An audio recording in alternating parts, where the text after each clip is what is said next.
about working memory in UX design with a bunch of balloons. Alright, so I wanted to make something new to explain today's concept, and I realized I already have so much stuff cluttering the place that I'm actually at. Before we make anything else, I think I need to clear this space out first. The first thing we have in this tiny little studio space is this little Santa hat. The second thing that we have is this fancy balloon monkey. The third thing we have is another balloon which is plain and pink.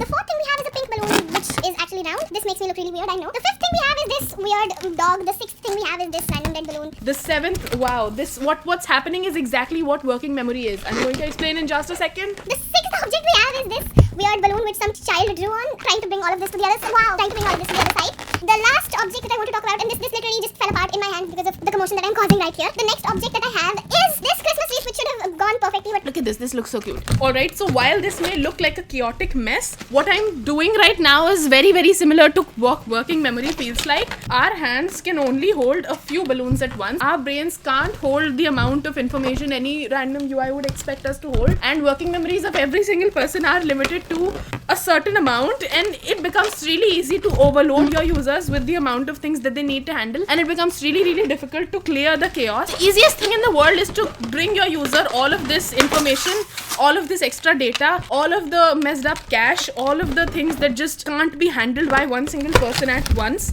and just overwhelm your user and make a bad user experience, which is very, very chaotic. Because when a mind gets many objects, something gets dropped, something explodes and bursts, my dog is completely gone now, something gets destroyed, and your correct user interface experience never actually happens. Working memory is the cognitive system of any brain which holds and manipulates information that's given to us, but it is really easy to overwhelm the working memories of your users because it's just so easy to bombard them with data and information. What's more difficult is to clear out the mess, get the right elements in the right order, stop the distractions, bring out the thing that you wanted to talk about, get the user to work with it, because when a user has one thing to deal with at a certain time, it can be styled and used quite well. The goal for you as a UX designer isn't to magically solve all of your users' problems. The goal is actually very, very simple. Look at the clutter that is surrounding your user, just like all of this balloon clutter is surrounding me. I can't even bring it into frame right now. And try to get rid of everything that they don't need in the moment. Try to bring out the element that is required this season. Try to use the object that you are working with to the best of your abilities. And that's how you start getting your user experiences sorted. Because the more distractions you clear out, the more space in our users' heads we get for free with which they can actually work with the fancy new thing that we've made. And that is working memory in UX design.